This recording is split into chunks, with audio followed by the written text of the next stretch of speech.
Hello everyone, welcome back to my channel. यहाँ हम बात करते हैं personal growth, lifestyle design and how to create our dream life by accelerating ourselves to the greatest potential with brilliant and vibrant energy. So आज का हमारा topic है 6 ways to release overthinking, stress and anxiety. आज के जो mostly ideas होंगे वो एक मेंटल एक्सरसाइज है जिन्हें करने से हमारा ओवरथिंकिंग, स्ट्रेस और एंजाइटी रिलीफ होगा। ये वीडियो उनके लिए ज़्यादा हेल्पफुल है जो अपने माइंड में बस सोचते ही रह रहे हैं बट अपने चीज़ों को एक्सप्रेस नहीं कर पा रहे हैं। मतलब वो बहुत ज़्यादा ही सोच रहे हैं, ओवर थिंक कर रहे हैं, डिप्रेस हो रहे हैं, बहुत एंशियस फील कर रहे हैं, बट वो अपनी फीलिंग्स किसी से शेयर नहीं कर पा रहे हैं, किसी से बता नहीं पा रहे हैं या किसी पे उतना ट्रस्ट नहीं करते बताने लायक अपनी सारी बातें।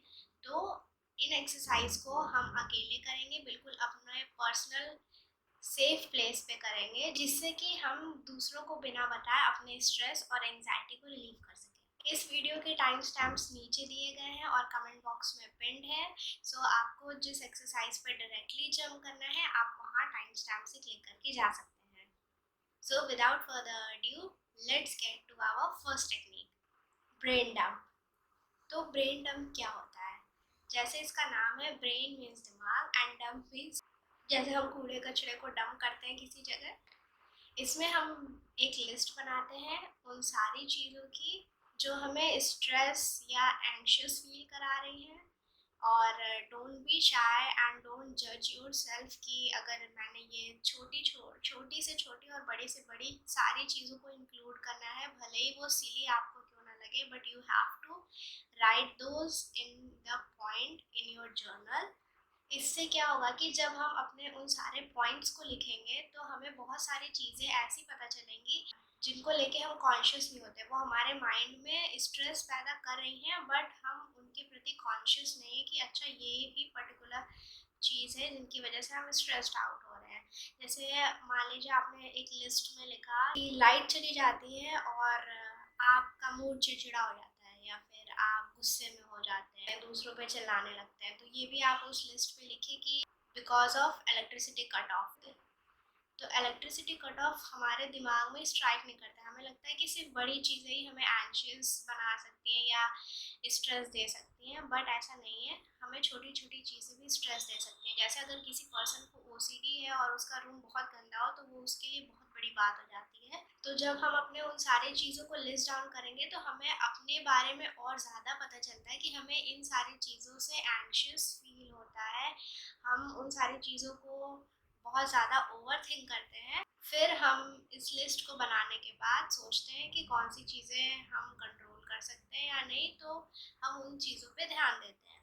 सेकेंड रीज़न हमारे थॉट्स को डंप करने का ये है कि उस पेपर पे जो उन थॉट्स को लिख रहे हैं वो सारे हमारे नेगेटिव थॉट्स होते हैं जो हमने बाय द टाइम बिल्डअप किए रहते हैं अपने माइंड में, और हमें पता भी नहीं चलता है वो हमारे माइंड में कब बिल्डअप हो गए हैं।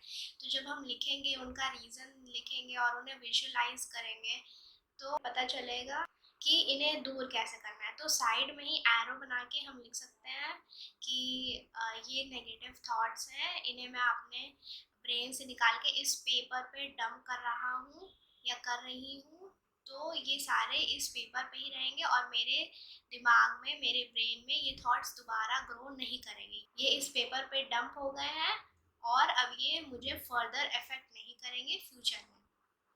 अगर आपको ये टेक्निक नहीं ठीक लग रही है तो एक बहुत अच्छी टेक्निक है हमारी मूवीज से रिलेटेड। अगर आपने जब वी मेट देखी होगी तो उसमें एक पेपर पे नाम लिखना होता है और फिर उसके बाद उसे टॉयलेट में फ्लश कर देते हैं। तो इसी तरह आप अपने सारे एंशियस नेगेटिव थॉट्स उस पेपर पे लिखिए। उसे या तो आप टॉयलेट में फ्लश नहीं करना चाहते क्योंकि विद्या माँ होती है हमारी, बहुत सारे लोग ऐसा बिलीव रखते हैं, तो आप उसे जला सकते हैं। तो जब वो जला देंगे तो आपके अंदर एक पॉजिटिव रीइंफोर्समेंट होगा कि अरे ये चीज़ जल गई है, ये चीज़ नष्ट हो गई है, हमारे नेगेटिव थॉट जो इसमें लिखे थे वो सारे भी वैनिश हो गए हैं, ख़त्म हो गए हैं, अब वो चीज़ दोबारा आपको इफ़ेक्ट नहीं करेगी। तो या तो आप अपने थॉट्स को लिख के अपने माइंड में विजुअलाइज कीजिए कि मैंने ये चीज़ यहाँ डंप कर दी है और अब ये थॉट्स मुझे इफेक्ट नहीं करेंगे, या फिर आप उन थॉट्स को लिख के उन्हें बर्न आउट भी कर सकते हैं। इन दोनों में से जो भी आपको पसंद है आप वो कर सकते हैं। साइड नोट कि हमारे सारे नेगेटिव थॉट्स गलत नहीं होते हैं या बुरे नहीं होते हैं। तो अगर आप एक स्लाइटली दूसरा अप्रोच लेना चाहते हैं तो आप ये भी कर सकते हैं कि जब हम अपने सारे एंक्शियस और नेगेटिव थॉट्स नोट डाउन कर रहे हैं तो इस अप्रोच में हम उन्हें बर्न आउट या फिर अपने आप को बोलने से अच्छा कि हमने सारे यहाँ डंप कर दिए और दोबारा इफेक्ट नहीं करेंगे, आप इस बार इन थॉट्स को दोबारा पढ़ेंगे और फिर उन थॉट्स के पीछे एक क्वेश्चन करेंगे कि आपको ये थॉट्स क्यों आ रहे हैं, आप ऐसा क्यों फील कर रहे हैं। आप उस थॉट्स को आने के पीछे का रीज़न ढूंढेंगे।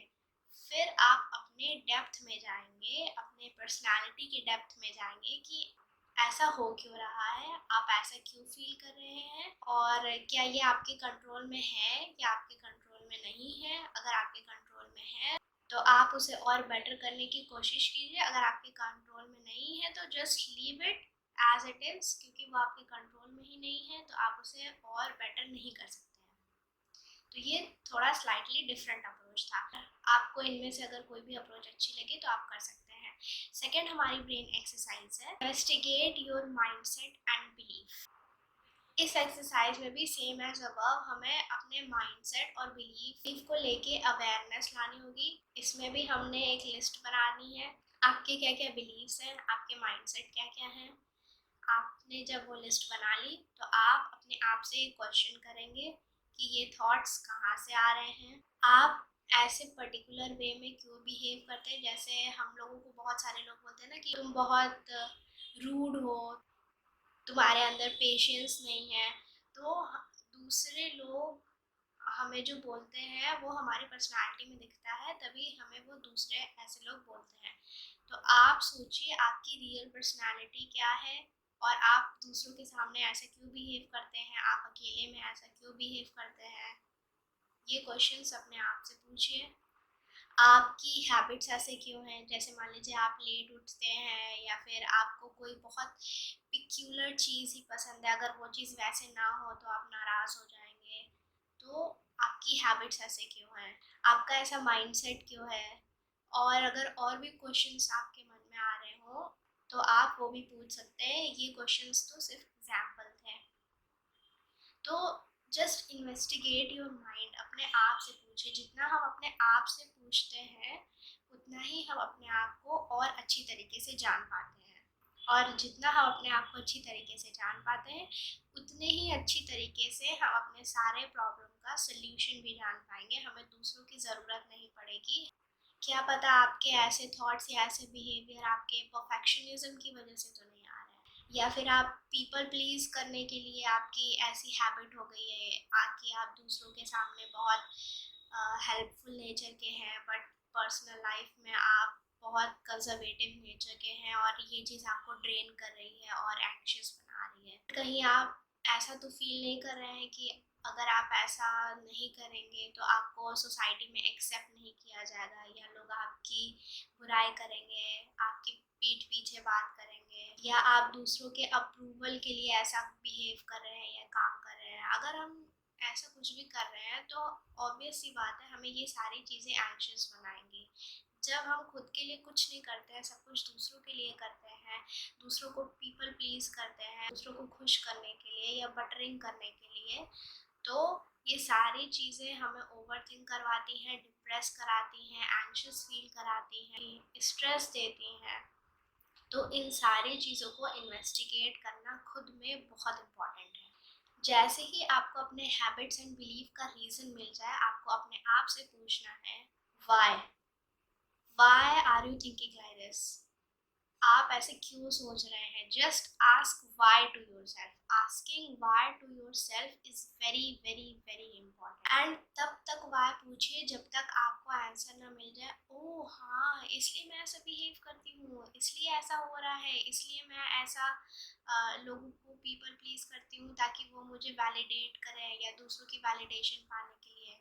जब आपको आंसर मिल जाए आपके सारे क्वेश्चंस का कि आप ऐसा क्यों बिहेव कर रहे हैं, आपकी हैबिट ऐसे क्यों है, आपकी माइंडसेट ऐसे क्यों है, तब मानिए कि आपको सक्सेस मिल गई है। तब आपको आपके स्ट्रेस का, आपकी एंजाइटी का, आपकी ओवर थिंकिंग का सल्यूशन मिल गया है। और फिर लास्ट में एक क्वेश्चन पूछना होगा, what do you truly want? आपको सच में असल में क्या चाहिए? अगर आप वो सारी चीज़ें नहीं कर रहे हैं तो ना ही आपको दूसरों को पीपल प्लीज करना है, ना ही आप दूसरों के लिए जी रहे हैं, आप खुद के लिए जी रहे हैं। तो अपने आप से क्वेश्चन पूछिए, आप क्या चाहते हैं? जब आपको रीज़न मिल जाएगा आप क्या चाहते हैं तो आपका ओवर थिंकिंग, स्ट्रेस, ये सारी चीज़ें चली जाएंगी। Third technique is what is with in your control and what is not. तो जैसे हमने पहले डिस्कस किया था कि जो चीज़ें हमारे कंट्रोल में है हम उन्हें सही कर सकते हैं या उनके ऊपर वर्क करके हम उन स्किल्स को डेवलप कर सकते हैं, और जो चीज़ें हमारे कंट्रोल में नहीं है तो हम उन्हें सही नहीं कर सकते। We just have to let it go, उन चीज़ों को जाने दीजिए क्योंकि हम उन्हें कंट्रोल ही नहीं कर सकते हैं। तो इस एक्सरसाइज को कैसे करेंगे, इसमें भी हम अपना जर्नल लेंगे और उसमें लिस्ट बनाएंगे कि आप स्ट्रेस फील कर रहे हैं, उन सारी चीज़ों को नोट डाउन कीजिए और उनके साइड में लिखिए कि कौन सी चीज़ें आपकी कंट्रोल में है और कौन सी चीज़ें आपकी कंट्रोल में नहीं है। मान लीजिए आपने लिखा स्ट्रेस है, आपको एग्जाम से, आपको रिजल्ट से स्ट्रेस है, आपको स्ट्रेस है कि आपका वेट बहुत ज़्यादा है, आपको स्ट्रेस है कि आपकी हेल्थ अच्छी नहीं है। ये जो सारी चीज़ें हैं ये सारी चीज़ें आपके कंट्रोल में है। आपके एग्ज़ाम का कंट्रोल, आप पढ़ाई करेंगे तो वो चीज़ें दूर हो सकती है। आपके रिजल्ट रिजल्ट जैसा आएगा वो आपकी पढ़ाई पे डिपेंड करता है, तो पढ़ाई आपके कंट्रोल में है, आप पढ़िए, अच्छा कीजिए। हम सिर्फ और सिर्फ इस स्ट्रेस को पढ़ के ही दूर कर सकते हैं। रिजल्ट हमारे कंट्रोल में नहीं है, पढ़ाई हमारे कंट्रोल में है। जब पढ़ाई हमारे कंट्रोल में है तो एक तरीके से रिजल्ट भी हो जाएगा। रिजल्ट के लिए वरी करना छोड़ दीजिए क्योंकि वो हमारे कंट्रोल में नहीं है। जैसा आपने परफॉर्म किया होगा वो वैसा ही रिजल्ट आएगा। फिर आता है कि आप अपने वेट को लेके बहुत स्ट्रेस्ड है, आपने एक्सरसाइज करनी है, आपने अच्छा खाना खाना है, आपने हेल्दी खाना है, ये सारी चीज़ें हम कंट्रोल कर सकते हैं। ऐसे ही फिगर आउट कीजिए कि आपके कंट्रोल में कौन सी चीज़ें हैं और कंट्रोल में कौन सी चीज़ें नहीं हैं, और फिर उनका सल्यूशन ढूंढिए। आप खुद अपने आप को एडवाइस देंगे कि इन चीज़ों से मेरी स्ट्रेस दूर हो सकती है, जो मेरे कंट्रोल में नहीं है उनका कुछ नहीं हो सकता, so just let it go and be happy. Fourth is visualisation. इसमें हम पीस को विजुअलाइज करते हैं। जो इंसान बहुत ज़्यादा स्ट्रेस्ड होते हैं या बहुत ज़्यादा डिप्रेशन में चले जाते हैं उनके लिए ये टेक्निक बहुत अच्छी है, क्योंकि ये टेक्निक उन्हें फोर्स करती है पीस को विजुअलाइज करने के लिए। आपके लिए पीस क्या है? आपके लिए पीस डिफरेंट चीज़ हो सकती है और मेरे लिए डिफरेंट है। मेरे लिए पीस का मतलब है कि बिल्कुल शांत जगह हो, नेचर में हो वो जगह, या रेन का साउंड हो, वो सारी चीज़ें मेरे लिए पीसफुल है। हो सकता आपको पीस म्यूज़िक सुनने से मिले, हो सकता है आपके लिए पीस का मतलब है सिंगिंग करना या डांस करना। सबके लिए पीस का मतलब डिफरेंट होता है। इसीलिए इस टेक्निक में हम विजुअलाइज करते हैं कि हमारे लिए पीस क्या है। हम सोचते हैं कि पीस ऐसा है, ये ऐसा दिख रहा है, आप क्या स्मेल कर रहे हैं, आप क्या सुन रहे हैं, आपके आसपास का एनवायरनमेंट कैसा है, ये सारी चीज़ें हम आंख बंद करके विजुअलाइज करते हैं, डिटेल में विजुअलाइज करते हैं और फिर अपने जर्नल में लिखते हैं। आपके आसपास का एनवायरनमेंट कैसा है, आप पीसफुल स्टेट में दूसरों से कैसा बिहेव कर रहे हैं, दूसरे आपसे कैसा बिहेव कर रहे हैं। इसे डिटेल में जितना लिख सकते हैं उतने डिटेल में लिखिए और धीरे धीरे विजुअलाइजेशन टेक्निक दिन में कम से कम 2 बार प्रैक्टिस करने से sense of peace, sense of positivity happiness धीरे धीरे एंग्शियस थॉट से दूर होने लगते हैं, स्ट्रेस दूर होने लगता है और हम ओवर थिंकिंग कम करने लगते हैं। Fifth is mindfulness. माइंडफुलनेस का मतलब होता है सचेतन। अगर इजी लैंग्वेज में बोला जाए तो जिसमें हम अपने आसपास के पल पल की घटनाओं के बारे में जागरूक एवं सचेत रहते हैं। इसका मतलब है कि प्रेजेंट टाइम में होने वाली चीज़ें हैं, जो इवेंट हैं, हम उन पे ध्यान देते हैं, ना कि जो पास्ट में बीत चुकी हैं और ना ही जो फ्यूचर में आने वाली हैं, यानी be in present moment. Mindfulness practice करने के लिए हमें क्या करना होगा? हमें इसके लिए एक डायरी लेनी होगी या अपना जर्नल लेना होगा और कुछ क्वेश्चंस का आंसर देना होगा, जैसे कि व्हाट इज पीसफुल टुडे, आज के बारे में शांतिपूर्ण क्या है। What is peaceful about your surrounding, what is peaceful about sounds you are hearing, what is peaceful about your relationship, आपके रिश्तों के बारे में शांतिपूर्ण क्या है। What is peaceful about you, आपके बारे में शांतिपूर्ण क्या है। ये सारे सिर्फ एग्जाम्पल्स थे कि हम अपनी सोच को किस तरफ ले जा सकते हैं। माइंडफुलनेस प्रैक्टिस करना मीन्स प्रेजेंट मोमेंट के क्वेश्चन पूछना कि आप क्या फील कर रहे हैं, क्या स्मेल कर रहे हैं, क्या साउंड सुन रहे हैं, और उन्हें बिना किसी जजमेंट के बस रिसीव करना without any judgement. Mindfulness practice एक और तरीके से की जा सकती है, जैसे आप अपने ऑफिस या स्कूल से घर के साइड जा रहे हैं या घर से ऑफिस या स्कूल जा रहे हैं, तो 5 न्यू स्मेल नोट कीजिए, 5 न्यू साउंड्स नोट कीजिए, 5 न्यू साइंस नोट कीजिए अपने इन्वायरमेंट के बारे में, अपने आसपास के बारे में। धीरे धीरे 5 से ये काउंटिंग बढ़ाते जाइए और नोटिस कीजिए कि कौन सी चीज़ें सिंक्रोनाइज कर रही है। जब मैं छोटी थी तो मेरे फादर मुझे पिकअप और ड्रॉप करने जाते थे स्कूल, और बाइक पे मैं क्या करती थी, आइज़ बंद करके बैठी रहती थी और मुझे साउंड पता था कि अच्छा ये साउंड आ रहा है तो अभी इतनी दूर आ गए। मेरे आइज़ क्लोज होते थे बट मुझे पता चल जाता था कि हम घर आ गए हैं या कहाँ पे आ गए। मुझे स्पीड ब्रेकर सारे याद थे, मुझे पता था कहाँ ब्रेक लग रहा है, कहाँ पे रुके हुए हैं, तो ये कौन सी जगह होगी। उस टाइम मुझे नहीं पता था कि मैं माइंडफुलनेस प्रैक्टिस कर रही हूँ, बट अब जब मुझे पता चला है तो मुझे बहुत अच्छा लगता है कि मैंने ये प्रैक्टिस पहले कर चुकी है और ये बहुत अच्छी प्रैक्टिस है। इसे सबको एक ना एक बार ज़रूर ट्राई करना चाहिए। Now the sixth and last technique, social media detox. Social media बहुत अच्छी चीज़ है, इससे बहुत सारी चीज़ें सीखने को मिलती है, बट हर सिक्के के दो पहलू होते हैं। सोशल मीडिया ही हमें डिस्ट्रैक्ट भी करती है, ओपिनियटेड बनाती है और स्ट्रेस भी देती है, कंपैरिजन करवाती है। तो सोशल मीडिया डिटॉक्स करने के लिए ये हर पर्सन पे अलग अलग डिपेंड करता है कि वो इस डिटॉक्स को कैसे करना चाहते हैं। या तो आप हर डे में जितना अपना स्क्रीन टाइम यूज़ कर रहे हैं उसमें 1 आवर या हाफ एन आवर कम करते जाइए, या फिर हर वीक में एक दिन ऐसा बना लीजिए जिसमें आप बिल्कुल मोबाइल को टच नहीं करेंगे, आप दूसरे एक्टिविटीज़ पे ज़्यादा ध्यान देंगे, या फिर उन ऐप्स को आप रिमूव कर सकते हैं जो आपको कंपैरिजन करा रहा है, जो आपको स्ट्रेस दे रहा है, जिसमें आप माइंडलेसली अपना टाइम वेस्ट कर रहे हैं। कोई भी चीज़ अगर कंट्रोल में यूज़ की जाए तो वो बहुत बेनिफिशियल है, बट अगर हम उसका ओवर यूज़ करें, मिस यूज़ करें, तो वो ही हमारे लिए डेंजरस बन जाती है, जैसे कि आज सोशल मीडिया बन चुका है। So let me know which one is your favorite technique from today's video. But जाने से पहले जैसा मैं हमेशा बोलती हूँ, let's just reduce plastic because less plastic means more life. I hope my videos bring meaning and depth in your life. जय हिंद, जय भारत, बाय।